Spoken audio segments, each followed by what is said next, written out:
Merci beaucoup du temps que vous prenez. Hein. Je vous en prie. J'ai deux questions très simples. Comment on regarde la crise Corona? Est-ce que vous pourriez me dire à quel point le coronavirus est mortel? J'explique. En anglais, je l'ai marqué ici, on appelle ça Infection Fatality Rate. Hein. Ça veut dire, tout âge confondu, imaginons, ce qui n'arrive jamais, que le virus touche le monde entier, hein, sans vaccin je parle, combien de gens risquent de décéder? Vous avez une idée de ça? Ou est-ce que vous acceptez de deviner? Moi, j'accepte de deviner, ou j'ai même une idée. Je pense que c'est 4 ou 5%. 4 ou 5%. Peut-être moins. Peut-être, oui, entre 1 et 5%, j'imagine. Je mets 3%? Je mets combien? 3%. 3%, ouais. Ok. Pardon. 3%. Et vous, madame, est-ce que vous auriez une idée? Et je pense qu'il y aura probablement un peu plus de morts que 3%, Oui. parce qu'il y a des gens très délicats Oui, oui. et qui, s'ils meurent du virus, sont aussi impactés par d'autres maladies qui les entraîneront, et peut-être par la peur, le manque de soins, etc. Et donc j'imagine qu'il y aura certainement entre 5 et 7% peut-être, ce qui pour moi est difficile à réaliser en chiffres. Mais comme je suis beaucoup plus âgée que mon petit-fils, je me réfère toujours à la grippe espagnole. Je n'ai pas très bien retenu. Est-ce que vous avez répondu à ma question? Vous trouvez ça plutôt normal ou dommage qu'on ne sache pas ça? Ben, bien entendu que c'est dommage. Ok. Mais qui va nous renseigner? Voilà. Je dis que celui qui renseigne n'est peut-être pas la personne idéale. Donc nous devons, nous éveiller suffisamment, peut-être si vous êtes chrétien dans la prière, si vous êtes professeur dans la science, enfin de toutes les manières. Alors, c'était mes deux questions. Si vous voulez, je peux vous le dire, ce que l'OMS a publié. Je vous prie, ne me croyez pas. C'est pas difficile à trouver. Hein. Vous mettez WHO, hein, World Health Organization, Infection Fatality Rate, COVID-19, et vous le trouvez. C'est pas complexe. Il faut connaître un peu l'anglais ou le faire traduire, mais je l'ai mis sur mon site de toute façon. Hein, vous trouvez les traductions, hein, c'est pas le problème. Hein. Alors, est-ce que vous voulez que je vous le dise? Oui. Ok. L'OMS craignait, et c'est peut-être ça un peu qui est resté chez vous, dans votre esprit, 2 à 3%, ou peut-être même un petit peu plus que 3%.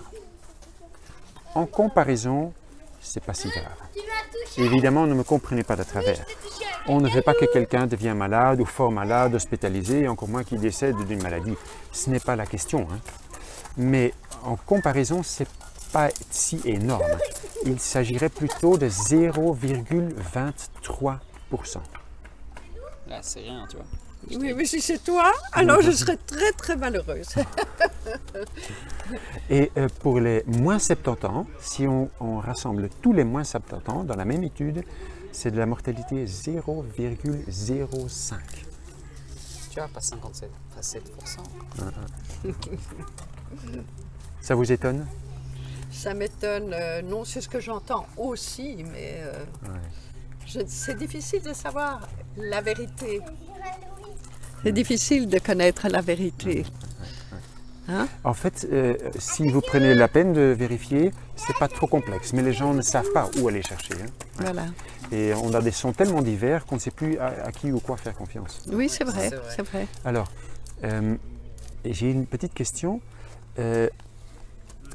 Si il y a des médecins qui trouvent quelque chose qui leur semble aider avec telle maladie, est-ce que vous trouvez qu'ils ont le droit ou le devoir de le dire, de publier et de propager ça?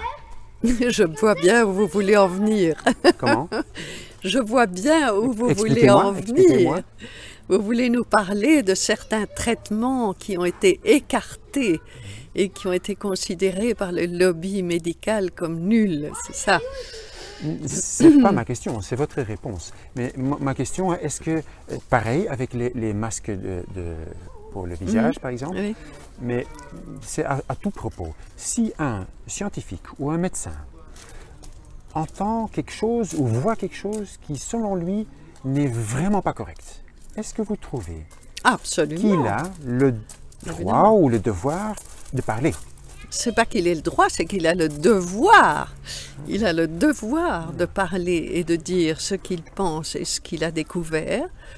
Et surtout si ces découvertes sont basées sur des connaissances scientifiques, évidemment. Exactement, oui. Il doit se baser sur sa connaissance, Mais sur oui, son mais arrière-fond. oui, absolument. Alors, je vous lis la traduction. Masque dans les soins non intensifs. Avec ces instructions, nous souhaitons promouvoir l'utilisation rationnelle des masques médicaux et autres protections personnelles. L'utilisation irresponsable met directement en danger la santé publique. L'utilisation des masques dans les lieux publics pour faire des courses, s'asseoir dans une voiture ou marcher dans la rue est complètement inutile. Le seul endroit où ça n'a pas de sens est nécessaire et à proximité immédiate des patients à soigner. Alors, je posais la question, est-ce que les professionnels de la santé ont le droit ou le devoir de parler à haute voix quand ils entendent ou voient quelque chose qui se passe et qui, selon eux, n'est pas du tout correct? Vous me disiez, bien sûr, ils ont la responsabilité. Alors, oui.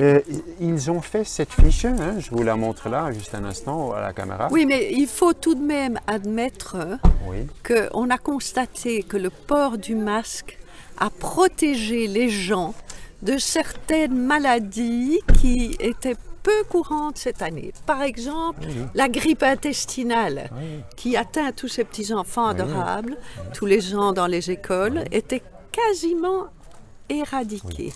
Et différentes autres choses, maladies courantes, ont été quasiment éradiquées. Est-ce que ce que vous venez de dire là, est-ce que ça aura un effet sur l'immunité de ces enfants? Ah, ça, je ne sais pas. Ça, non. Ça, moi, je le sais. Ça n'aurait pas d'influence sur leur immunité? Ça, je le sais. Non, non, c'est même néfaste pour les enfants. C'est néfaste pour les enfants. Oui. Tu crois? Oui, je le sais. Et Mamilo, enfin, je te le dis, moi, on me bassine de ça tous les jours. À l'école? Ce qu'il y a, c'est qu'en effet, selon pas mal de professionnels qui osent prendre la parole, mais ce sont tous des fake news, évidemment, toutes les mesures qu'on a prises, hein, se désinfecter les mains à toute occasion, porter un masque, ne pas voir les gens, garder distance, rester dans sa maison, ne pas faire de sport, tous les mouvements, toutes les associations, tout est quasi en train de tomber en morceaux. Oui. Mais ça diminue énormément notre Immunité. Oui, ça j'ai rencontré un immunologue qui m'a expliqué ça, c'est vraiment malsain. Il y a même des enfants qui attrapent maintenant, dans cet été, attrapent des maladies qui normalement arrivent seulement en hiver. Et à tel point justement qu'ils vont à l'hôpital. Donc le risque devient énorme. Au plus on se protège, au moins on devient solide, autrement dit. Oui. Voilà. Ok. Je ne sais pas si ça vous suffit. Oui, moi ça me suffit. Merci d'avoir regardé cette vidéo, merci de la partager si vous trouvez ça la peine. Mais merci surtout de réfléchir comment vous pouvez vous-même faire quelque chose de ce genre, poser des questions très simples et à des gens qui sont prêts à vous répondre. Merci.